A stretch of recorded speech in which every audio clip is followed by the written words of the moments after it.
Yep, that's me. Welcome back, everyone. I am, of course, your host, Glenn.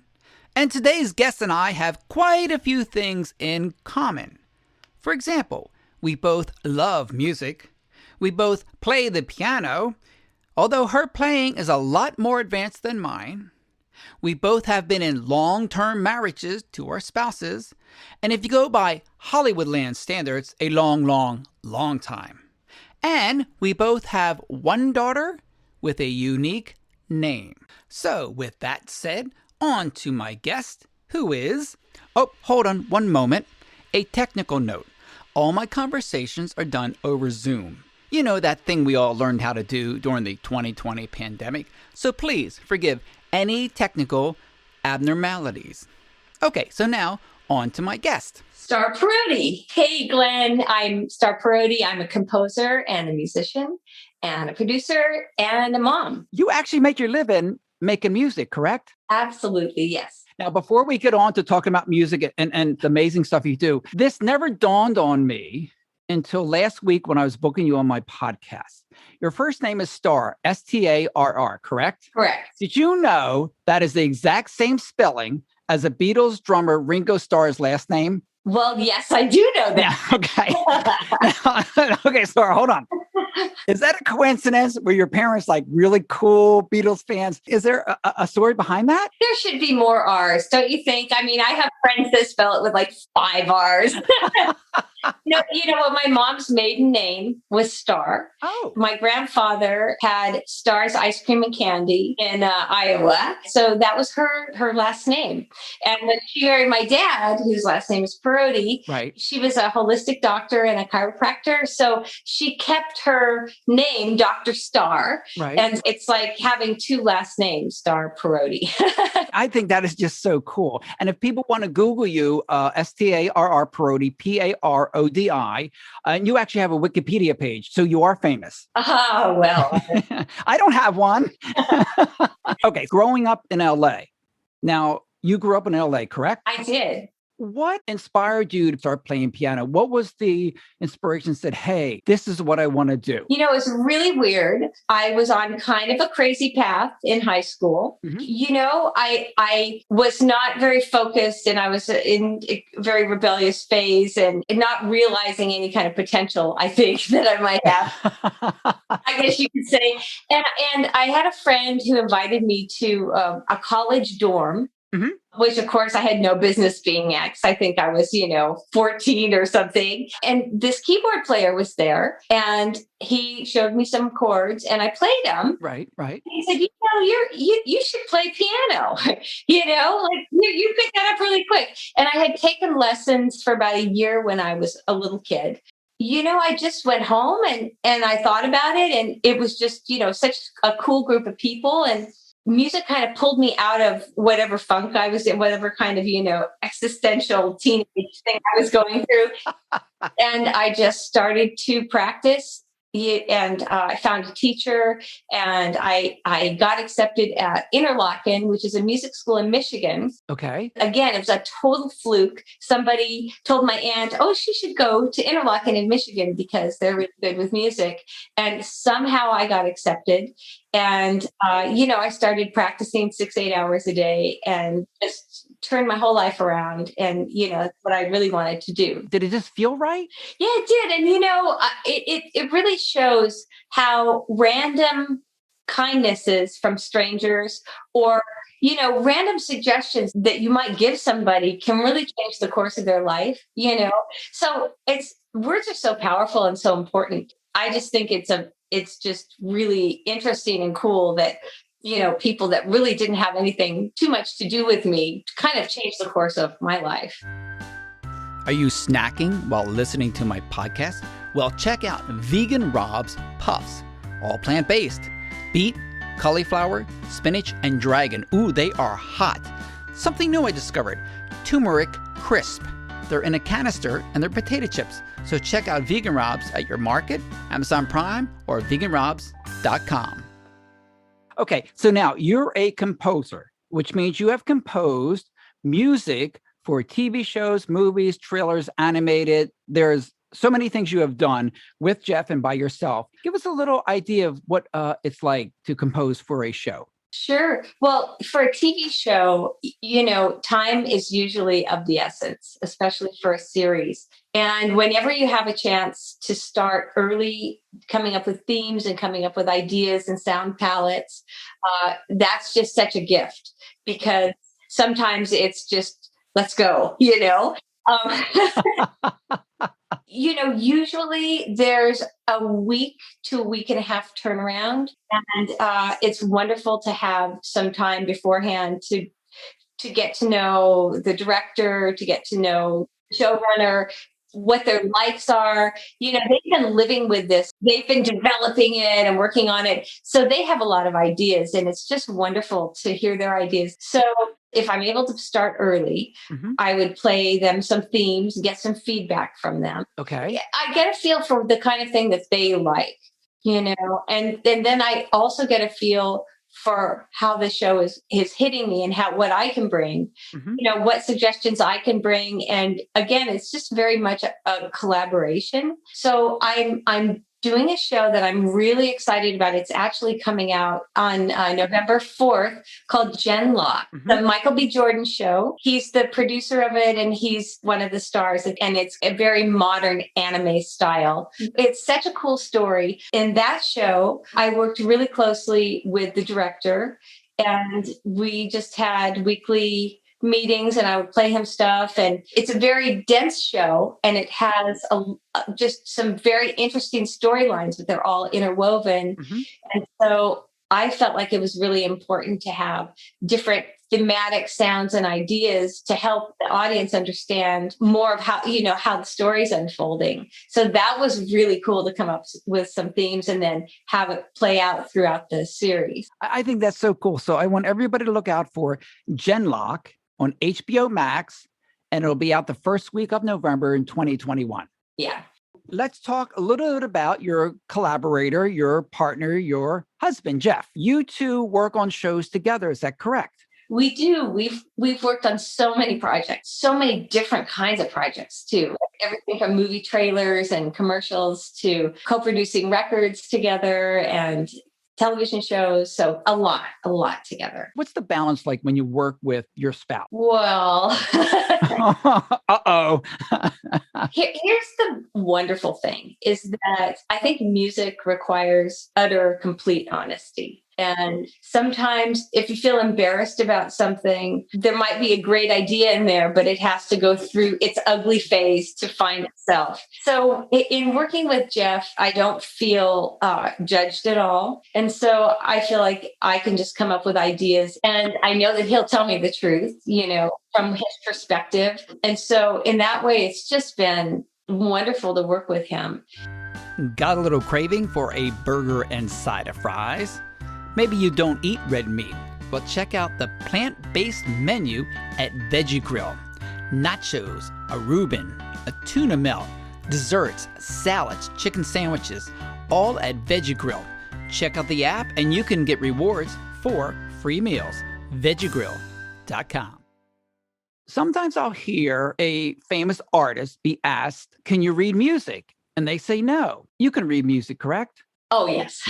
And one of the best answers I ever heard was there's a guitarist named Steve Lukather. He's a wonderful studio musician. He's in the band Toto. And he said something to the effect that when you're a studio musician, reading music is like going to another country and learning how to speak the language. It makes everything just easier. To speak to what you're saying, there's a lot of really great musicians that don't read music as well.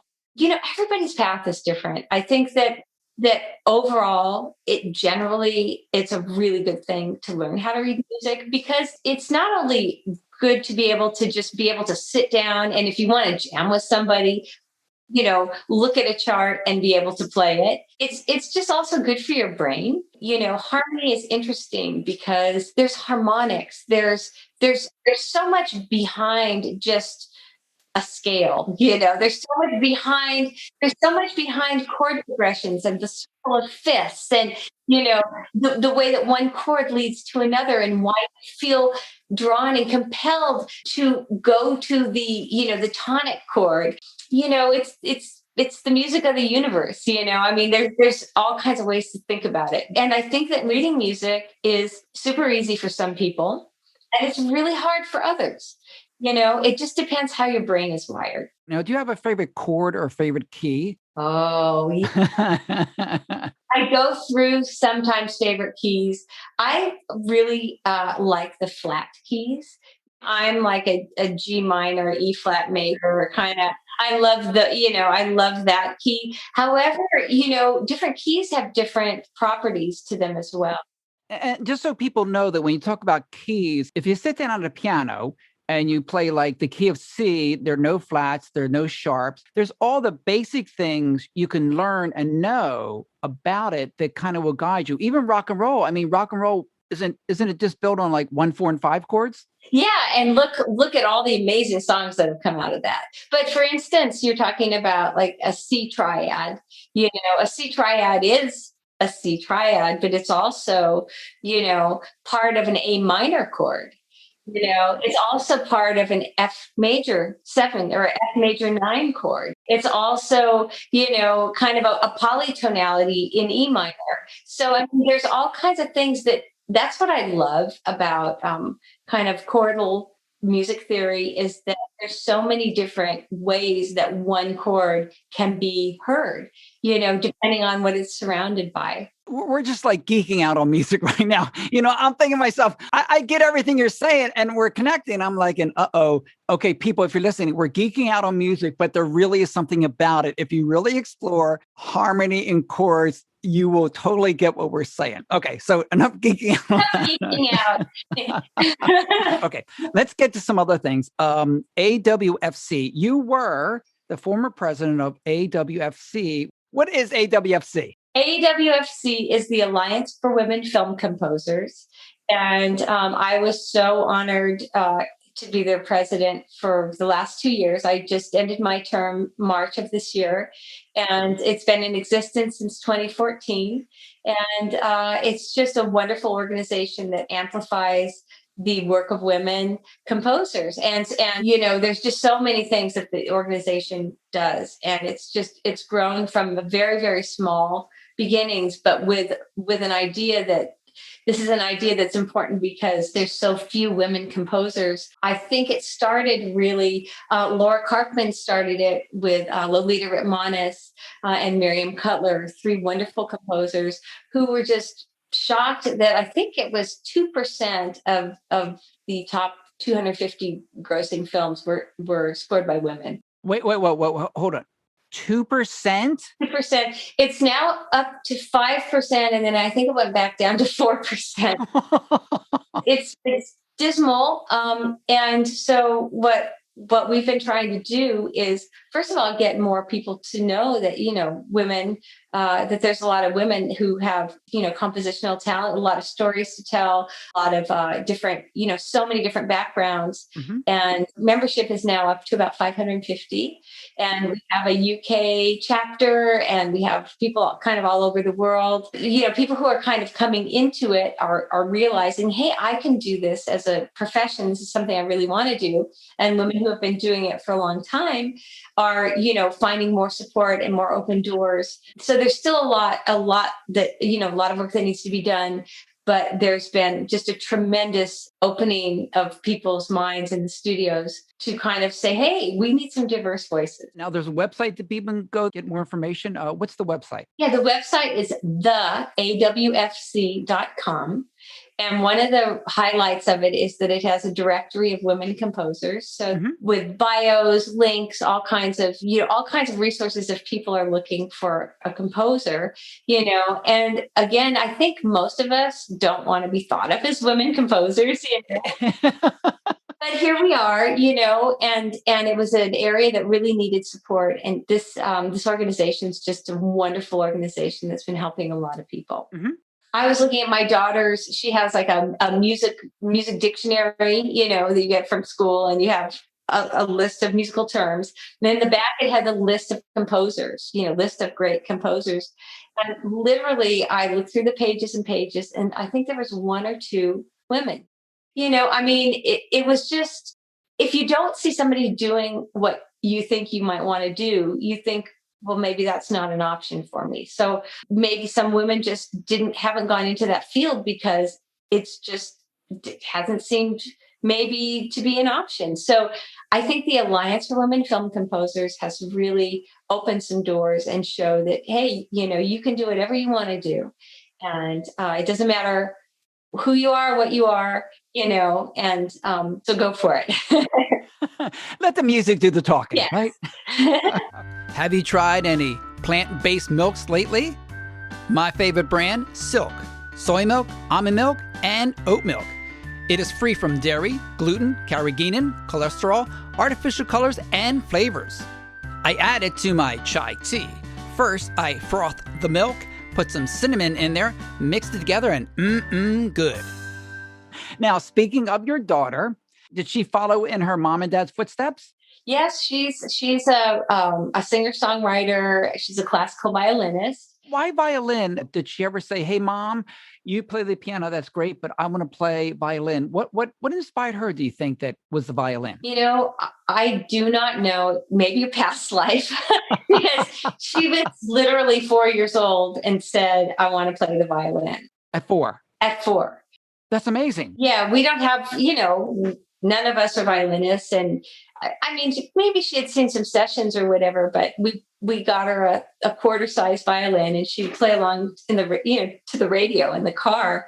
Okay. And so now she's 18, and she's really gotten good. She plays in the American Youth Symphony. They just did a concert. They played the whole score to The Wizard of Oz live at the new Motion Picture Museum a couple of weeks ago. Wow. Now, what's the name of the group she's in? She's in the American Youth Symphony. It's called the AYS. She's just so grateful to be in it. She's wanted to do it ever since she was a little kid. So she got in, and she's just, excited. Oh, good for her. And I'm sure you were very proud parents. Super proud, yeah. Now, she says she's also a singer-songwriter. Where did she get that from? Well, she definitely didn't get her voice from me either. She has a very inspiring piano teacher. So they have written a bunch of songs together, and she's written many songs by herself. I've written a couple of songs with her as well. And she's just got such an interesting, unusual perspective on lyrics and melody. She just really has a knack for it. Can people hear or see her? Does she have like videos out or songs out or somewhere? Is she like on Spotify, or where can they find out more? So she's working on an album right now. So she doesn't have a lot of current stuff out, but she has a video out called Rise. She did right before the pandemic. She wrote the song, and then it was really kind of cool because we got to perform it live with a symphony at Lincoln Center together. Really? Yeah, it was really, really cool. There's just a wonderful project that I'm involved with called Women Warriors, The Voices of Change. And it's the brainchild of this visionary conductor in New York named Amy Anderson. And she made a promise to a woman a long time ago that she would really amplify different work that women had done throughout the years and different social justice causes. So she put together this multimedia film, and she asked several female composers to write music for it. And so we did, and we did a show at Lincoln Center in September of 2019. We got to do that, and then it got, turned into a documentary. So it's won a bunch of awards and stuff, this documentary, Women Warriors, and it's really exciting. So yes, it's been really neat to collaborate with her too. When it comes to working out, do you feel unmotivated?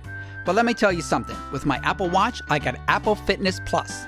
They have dozens of workouts from 5 minutes all the way up to 45. HIIT, yoga, core, strength, cycling, treadmill, new meditation, and Pilates. And the virtual coaches are always there to motivate you. Apple Fitness Plus.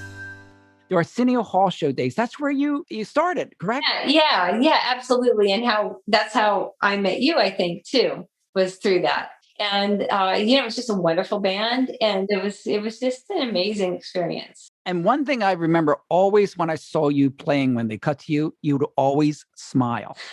I think I couldn't believe how amazing it was to be, playing with so many of my heroes. I just look over and think, I cannot believe I'm playing with Al Green, or I cannot believe I'm playing with Jimmy Cliff or Stevie Wonder. And then, it was just a big family on that show. It was we just got along so well. And Arsenio was a wonderful boss. And he was so funny and so quick, with his wit and stuff. It was just, it's a great thing. And the thing about music, as we were talking, is it's like a family. There's something about communicating with music that you can't quite communicate any other way.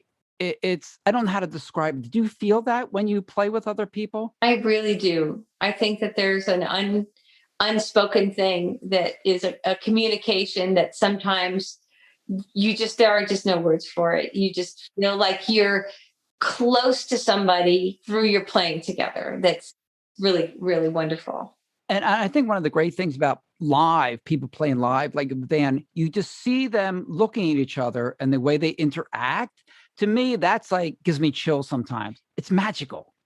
It is. And the audience plays a really big part in that too. When you have an audience that's really with you, it can make the magic even more magic. With the holidays here, maybe you're thinking about going away. Maybe you can't get a hotel. Maybe you're not sure about Airbnb. How about VRBO? That's right, VRBO. Vacation rentals, houses, condos in many of the towns and cities around the world. Check them out on the web, do your research, and have yourself a very happy holiday season. So the really kind of silly questions at the very end of the show. Okay, you all set? Yes, I think so. When Starr Parodi gets up in the morning, what is the first thing you consume beverage-wise? Water. Okay, I love that. You know why I love that? Because you have created a balance. My yoga teacher was water and lemon. The herbalist acupuncture lady was water, and you're water. Yeah, I think I'm a water sign, so maybe that's why it's water.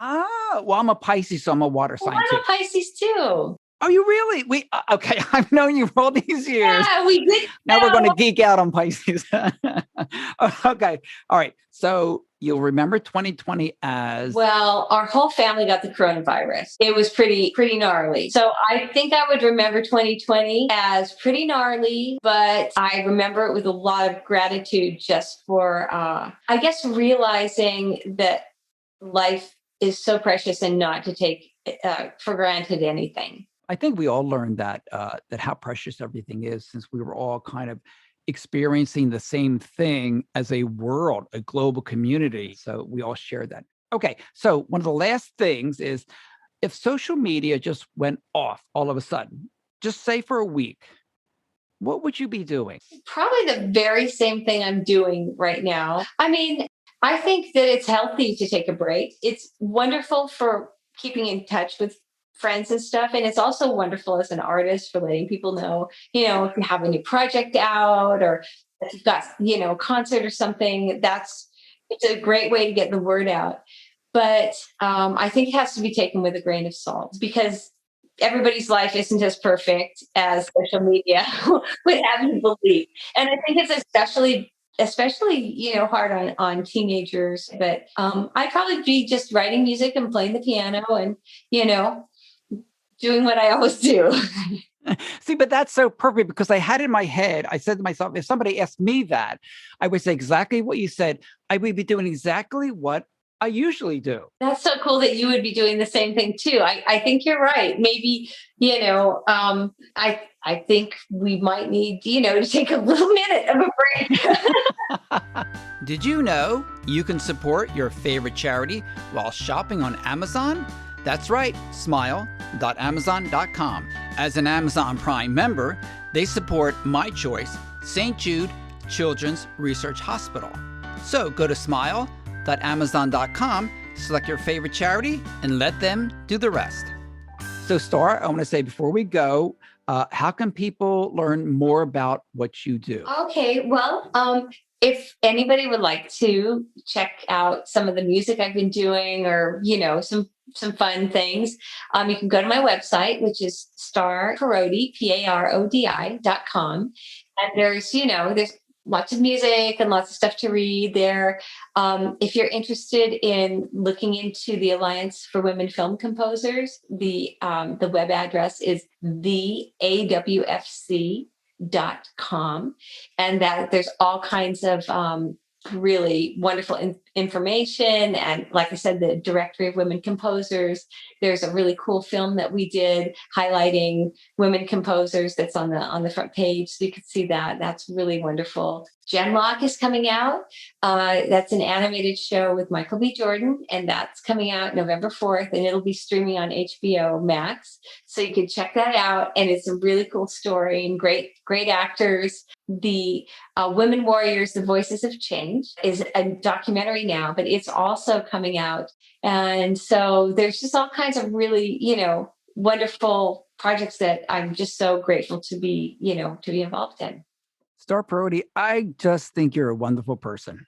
Well, you are amazing, and I'm glad to be called one of your friends on your show. It's really cool. And that was my conversation with Starr Parodi. Maybe you learned something, maybe you got inspired, or maybe just passing some time. Whatever the case is, thank you for listening. After I spoke with Starr, I thought to myself, I'm so glad I'm a human being. So until next time, remember, smile, be kind to yourself because you deserve it.